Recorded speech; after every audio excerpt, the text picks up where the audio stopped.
안녕하세요. 이번 달 함께 읽는 책 밀란 쿤데라의 농담입니다. 두께도 좀 있고 어렵게 느껴질 부분도 있는 것 같아서 짧게 한번 정리를 해봤어요. 소설의 시공간 배경과 줄거리 요약, 그리고 저의 감상평과 라이브에서 함께 나누게 될 질문을 살짝 스포일러하면서 이번 영상 구성해봤습니다. 지도를 한번 보실까요? 체코는 독일에 딱 붙어 있고 러시아에서 봤을 때 유럽 잡아먹으려면 건너야 할 뒤팀돌에 위치해 있어요. 그래서 2차 세계대전 때 독일에 휘둘렸던 적도 있고 사상적으로는 소련의 영향 아래에 있기도 했던 비운의 나라가 체코입니다. 국가라는 이름으로 칼같이 나뉘기 전에는 보헤미아, 모라비아, 슬로바키아 이렇게 세 가지 지역으로 나뉘었던 곳이에요. 책을 읽으실 때 처음에 모라비아라는 지명이 나와서 여기는 어디야? 생각하셨을 수도 있는데요. 지금 체코의 동쪽 부분이 모라비아입니다. 우리나라에서도 경상도를 옛날 신라지역, 전라도를 옛날 백제지역 이런 식으로 부르는 거랑 비슷한 개념이라면 조금 이해가 되셨을까요? 2차 대전 시기에 독일이 잘 나갈 때 체코와 슬로바키아를 나눠놨는데 전쟁에서 망해갈 때쯤에 러시아의 도움으로 독일한테서 프라하를 찾아와요. 그래서 전쟁이 딱 끝나고 이 체코 지역은 사회주의의 힘이 세긴 한데 아주 지배적인 상태까지는 아니었습니다. 선거를 통해서 공산당이 다수당이 되기는 하는데요. 득표율이 40% 정도였대요. 근데 2년 후인 1948년에 공산당이 쿠데타를 통해서 독재를 시작하게 됩니다. 소설의 배경이 이쯤이죠. 1948년 2월 후 첫 해의 대학생이던 루드비크에게 일어난 일이 소설의 발단이 되는데 공산당 독재 바로 직후니까 얼마나 사람들을 사상적으로 빡세게 잡았겠어요. 실제로 밀란 쿤데라도 당에서 추방됐던 적이 있다고 하죠. 이후에 공산당이 계획경제 시스템으로 나라를 이끌어가다가 1960년대 들어서 민주화되려던 움직임이 있었습니다. 그런데 이걸 그냥 두고 볼 소련이 아니었겠죠. 체코의 민주화를 막으려는 목적으로 무력으로 진압했던 그 유명한 프라하의 봄이 1968년에 일어납니다. 기어오르는 걸 밟아줬으니까 더 타이트한 공산당이 됐겠죠. 이걸 겪은 뒤에 체코에서 프랑스로 이주해서 살게 된 밀란 쿤데라가 쓴 책이 참을 수 없는 존재의 가벼움입니다. 이후에 1989년이 되어서야 공산 정권이 무너지게 됐고요. 또 그동안의 갈등이 좀 있던 편이라 체코와 슬로바키아가 뒤늦은 이혼 수순을 밟듯이 1993년에 아예 나라 자체가 체코와 슬로바키아로 나뉘게 됩니다. 소설은 공산당의 독재가 시작된 1948년을 시작으로 해서 그 뒤로 한 15년 정도의 시간을 다루고 있어요. 소설이 발표된 게 1967년이죠. 프라하의 봄 사건 이전에 발표되었습니다. 그래서인지 빡세게 굴던 공산당이랑 거기에 부합해서 충성을 맹세했던 사람들이 슬슬 풀려가는 게 느껴지실 거예요. 그러면 줄거리 요약으로 넘어가 볼까요? 소설은 루드비크라는 남자가 오랜만에 고향에 돌아온 시점에서 시작합니다. 알고 지내던 코스트카라는 남자한테 방을 하루 빌리는데요. 헬레나라는 여자랑 데이트를 하기 위해서예요. 근데 이발소에 갔다가 첫사랑 루치에를 발견합니다. 자신을 알아보지 못하는 것 같은 천년의 사랑 루치에를 말이죠. 그러더니 시점이 바뀌어서 헬레나의 이야기가 펼쳐집니다. 혁명적인 분위기 속에서 사랑에 빠지고 결혼까지 했던 파벨이 자신의 남편인데 지금은 딱히 훌륭한 남편감은 아닙니다. 지잘난 줄 알아서 바람을 피워대는데 그렇다고 헬레나가 가만히 있지도 않아요. 자기도 바람을 피워대다가 당에 걸려서 혼쭐이 납니다. 근데 지금 또다시 누군가랑 사랑에 빠졌대요. 누구랑? 루드비크랑. 3부는 다시 루드비크 시점입니다. 이 소설은 이렇게 시점이 좀 왔다 갔다 하는 모양이에요. 영화 전공하던 사람 아니랄까봐 시점을 휙휙 인물 단위로 바꿔버립니다. 3부가 되어서야 왜 이 책 제목이 농담인지 나오죠. 지식인이 되었다는 허재와 연애를 하고 싶다는 욕구가 넘치는 20대 초반에 루드비크는 자신이 흠모하던 고지식하게 순수하고 예뻤던 여인에게 플러팅을 걸다가 살짝 삔또가 상했다고 엽서를 한 장 써서 보냅니다. 이때가 공산당이 빡센 시절이었잖아요. 근데 낙관주의는 인류의 아편이다. 건전한 정신은 어리석음의 악취를 풍긴다. 트로츠키 만세! 라고 보냈어요.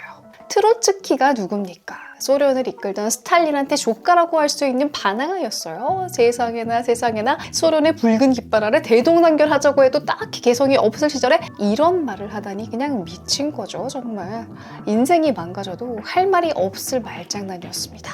그래서 대학이자 곧 공산당이었던 세력에게 추앙당합니다. 왜 북한에서도 뭔가 잘못되면 아오지 탄광으로 보낸다고 하잖아요. 루드비크도 탄광으로 보내집니다. 빡빡이 머리하고 고된 노동을 하는 거죠. 근데 이 피 끓는 청춘들이 일만 한다고 해서 통제가 되겠습니까? 좀 풀어주는 구석이 있어야 부려먹을 수가 있는 거죠.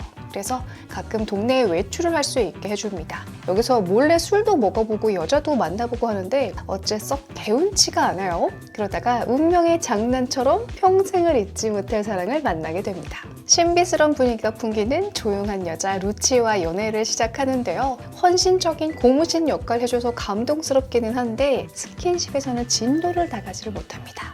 대체 왜 그런 걸까 자괴감이 들 정도예요. 탄광 분위기는 더 빡세지고 루치에는 이 사랑에 어긋나면서 어느 날 갑자기 사라져버립니다. 루드비크는 그렇게 자신의 첫사랑과 멀어지게 되고 계속해서 고생길을 걸어요. 4부에서는 뜬금없이 루드비크의 고향 친구인 야로슬로프가 등장합니다. 민속음악의 전통성을 굉장히 중요하게 생각하는 인물이에요. 근데 이랬던 사람도 공산당의 색이 묻어가서 전통 음률에다가 공산당을 찬양하는 가사를 붙인 음악을 합니다. 이 부분 살짝 재미없게 느껴지기도 하지만 나중을 위해서 기억만 좀 해두기로 하죠 뭐. 5부에서는 소설의 첫 시작 부분이 떠오릅니다. 루드비크가 어째서 헬레나와 데이트를 하려는지 그 이유가 밝혀져요. 자신을 내쫓았던 파벨 제마네크에게 복수하고 싶었기 때문에 그의 아내와 자려는 겁니다. 다른 의도는 없어요. 사랑은 아니에요. 6부에 나온 코스트카는 소설 처음에 루드비크가 방을 빌리는 사람입니다. 이 사람을 통해서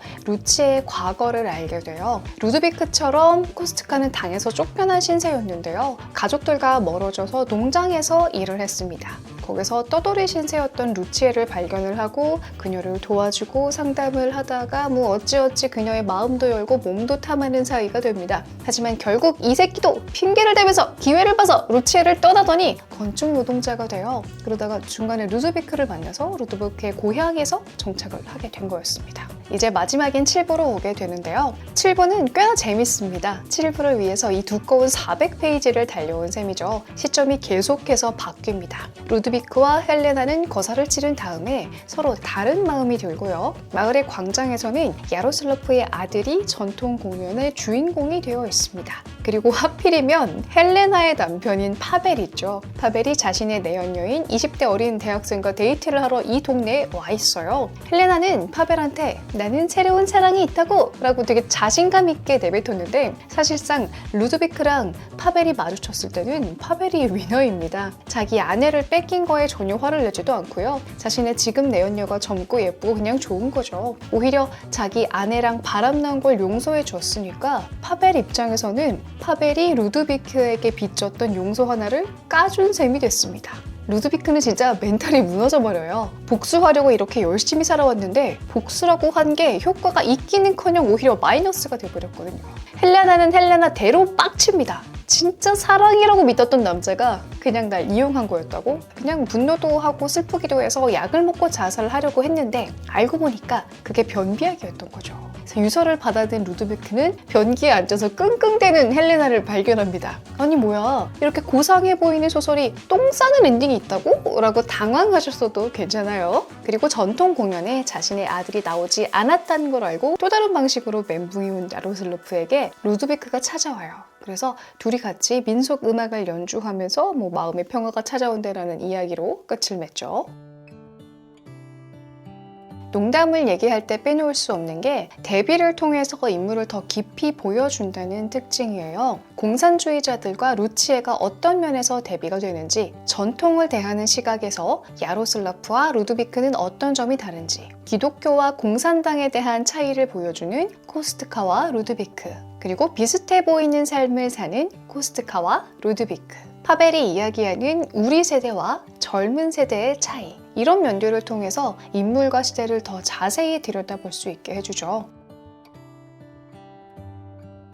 그러면 감상평으로 넘어가 보겠습니다. 밀란 쿤데라의 소설은 공통적으로 배운 놈들의 추잡한 사생활을 다룹니다. 고상한 척하면서 불륜을 밥 먹듯이 저질러요. 아마 여러분들이 아닌 사람 중에 배운 놈들이 더한다 싶은 느낌을 줬던 분 몇 분 떠오르실 거예요. 유명인들도 좀 그런 경우가 있었죠. 내 생각을 해보면 사람은 누구나 완벽하지 않고 욕망과 욕구가 있기 때문에 비겁하거나 교활하게 굴게 되는 때가 생깁니다. 밀란 쿤데라는 그런 점을 나름의 한정된 자신의 폭 안에서 최대한 다양하게 만들어서 보여줬던 것 같아요. 근데 이런 사람들 짜증나고 답답하고 그렇긴 한데 마냥 욕할 수만은 없게 되는 이유도 있습니다. 이 소설에서 보여지는 인물들의 속마음을 굉장히 투명하게 보여주고 그 과정도 보여주다 보니까 사람들이 공감을 이끌어낼 수 있는 점이 있는 것 같아요. 예를 들어서 루드비크가 탄광에서 일하다가 자신에게 환멸을 느끼는 그때 있잖아요. 여자를 만나고 내가 왜 이러는 걸까? 생각하는 그 과정. 비도덕적인 행위를 했지만 그 행위가 왜 일어났는가? 나는 어떤 마음에서 그랬을까를 분석해 나가면서 이렇게 자기 비하를 통한 깨달음의 경험이 살면서 한 번 이상은 하게 되는 일이라서 사람들이 공감을 하면서 읽는 게 아닌가 싶습니다.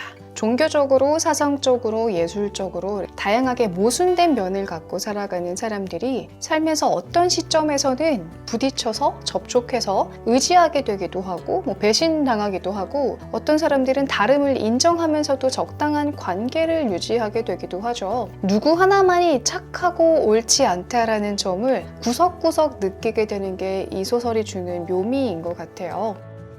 오늘 영상은 여기까지입니다. 질문을 따로 만들어서 올려둘 거고요. 라이브를 통해서 여러분들과 좀 더 이야기를 하게 되겠지만 책을 읽으면서 어떤 인물이 가장 나와 비슷했는지 혹은 어떤 인물이 제일 짜증났는지 이게 독자마다 다 다를 것 같습니다. 만약에 이 소설에 사는 인물들이 현재 2024년에 환상한다면 어떤 인물이 제일 성공할까? 어떤 인물이 제일 욕먹을까? 이런 얘기를 한번 재밌게 풀어볼까 합니다. 사실 이번 달에 조금 쉬운 소설 하려다가 이 소설이 뽑힌 건데요.